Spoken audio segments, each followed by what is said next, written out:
Salut à tous, ici Uriel de The Move Montréal. Une nouvelle vidéo pour vous aujourd'hui dans laquelle je vais vous parler d'un sujet super important si vous voulez investir au Canada, c'est la note de crédit. Mais avant ça, abonne-toi à la chaîne, je te mets un petit lien en bas, abonne-toi, active les notifications, comme ça tu recevras mes vidéos automatiquement et tu seras au courant des dernières nouvelles. On va se lancer dans le vif du sujet. Tu sais, quand tu recherches un crédit immobilier au Canada, il y a 4 éléments qui rentrent en compte. Il y a bien sûr tes revenus, bon, la banque va regarder combien tu fais. Il va y avoir aussi l'historique de ton emploi, ça fait combien de temps que tu es dans cet emploi-là. Il y a ta mise de fonds qui est un élément important, mais encore une fois, il y a des techniques pour pouvoir en mettre le moins possible que je trouve dans d'autres vidéos. Et enfin, il y a la note de crédit. La note de crédit, c'est super important. C'est un score qui évolue entre 300 et 900.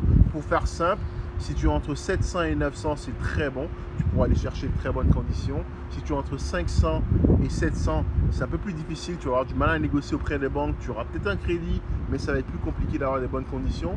Et si tu es en bas de 500, bah oui, il n'y a aucune banque qui voudra prêter de l'argent. Et encore, si jamais elles le font, ça va être à un taux vraiment, à des conditions pas du tout intéressantes pour toi. Comment est-ce que la note de crédit évolue? Donc c'est un chiffre, comme tu l'as dit, entre 300 et 900.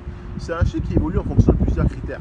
Ça va évoluer en fonction de la quantité de crédit que tu as, par exemple. Donc, plus tu as de crédit, je te dirais, et mieux c'est, mais tout dépend encore de comment il est réparti.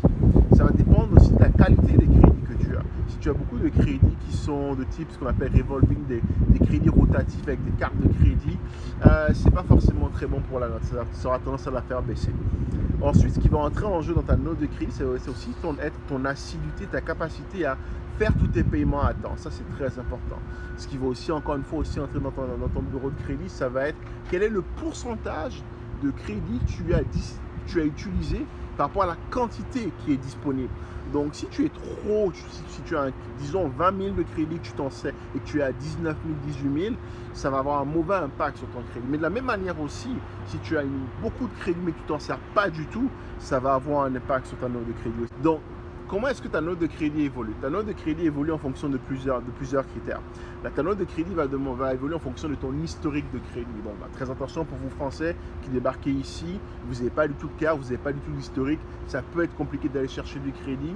Certaines institutions vont le faire, mais encore une fois, plus vous avez d'historique, plus vous avez prouvé que vous êtes capable de gérer du crédit, plus les banques vous donneront du crédit. L'autre élément qui va entrer en compte, c'est votre capacité à payer votre crédit à temps. Donc il y a une date, quand vous faites vos dépenses, assurez-vous de payer dans les temps. Ça vous permet de faire monter votre note de crédit. Vous payez en retard, votre note aura tendance à descendre. Un autre élément qui va entrer en compte aussi, ça va être la quantité, la qualité du type de crédit que vous allez chercher. Si vous avez des crédits immobiliers, c'est des choses qui sont très bonnes pour votre note. Si vous avez beaucoup de crédits, ce qu'on appelle rotatifs, donc des cartes de crédit, ça aura tendance à faire baisser votre note de crédit. Donc, ce qui va entrer en jeu aussi, c'est justement la quantité que vous utilisez par rapport à la quantité qui est disponible. Il est très important de garder un pourcentage faible, en bas de 35%. L'idée étant de dire que il est mieux d'avoir un crédit, d'utiliser 35 000 de crédit quand vous avez accès à 100 000 que d'utiliser, par exemple, je vous dirais, 20 000 quand vous avez accès à 25 000. L'idée, c'est de garder le pourcentage bas. Ça va vous permettre derrière de faire monter votre note de crédit. Et ensuite, un élément qui entre aussi dans le bureau de crédit, ça va être le nombre de fois que vous faites des interrogations sur ce bureau de crédit.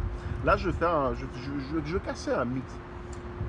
Plus vous faites de demandes, plus elles sont rejetées, plus ça va faire baisser votre bureau de crédit. Par contre, il y a deux types de demandes. Il y a les demandes finalement qu'on appelle les demandes soft, qui sont des interrogations qui n'ont pas d'impact sur le bureau. Puis il y a les demandes qui sont hard, qui elles justement sont celles que les institutions financières font avant de vous prêter de l'argent et elles vont avoir directement un impact négatif sur votre bureau de crédit. Donc c'est important de ne pas trop en faire. Et pour être plus précis, il ne faut pas trop en faire dans un espace qui est trop court. Et il ne faut pas aussi trop avoir de refus. Donc préparez bien vos dossiers, assurez-vous derrière que vous ayez toutes les bonnes conditions avant de faire la demande pour pouvoir vous assurer qu'elle fonctionne. Et puis à la fin de la journée, je fais une analogie, le bureau de crédit c'est comme un muscle. Plus on s'en sert et plus on en a. Donc plus vous faites des demandes, plus vous en aurez, mais plus vous faites de bonnes demandes et plus vous aurez du bon crédit. Si vous faites beaucoup de demandes de cartes de crédit, pour aller en vacances, pour les dépenser aller en vacances, ce n'est pas une bonne utilisation du crédit. Ça va avoir un impact négatif. Donc, le crédit, voyez-le vraiment comme étant un muscle. Plus on s'en sert et mieux c'est. Et plus on en a et mieux c'est, bien sûr.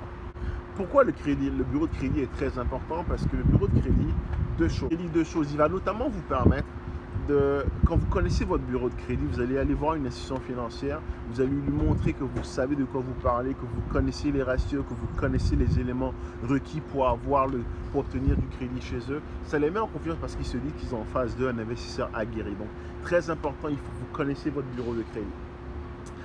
L'autre élément aussi, c'est que des fois, vous allez vouloir par exemple acheter une voiture et surtout les voitures que vous allez faire financer, les dealers auront tendance à vous dire vous avez un mauvais crédit, un mauvais bureau de crédit, par conséquent, on va vous donner un taux plus élevé. Il est très important, si vous le connaissez, si vous l'avez, vous allez les voir, vous leur donnez directement et derrière, vous avez plus de chances de négocier des meilleurs termes. Donc, j'ai beaucoup parlé du bureau de crédit, mais il y a qui le produit? En gros, toutes les banques, toutes les institutions, tous ceux qui accordent du crédit renvoient toutes leurs informations à deux organismes qui sont Equifax et TransUnion. Et ces deux compagnies-là, c'est elles finalement qui bâtissent cette note de crédit. Et ils communiquent derrière en retour à toutes les institutions, mais aussi à vous. Donc, comment l'obtenir, votre bureau de crédit? Il y a plusieurs manières de procéder. Une manière, c'est de carrément leur écrire. Vous écrivez à Equifax. Ils sont dans l'obligation de vous donner une réponse, de donner votre bureau de crédit.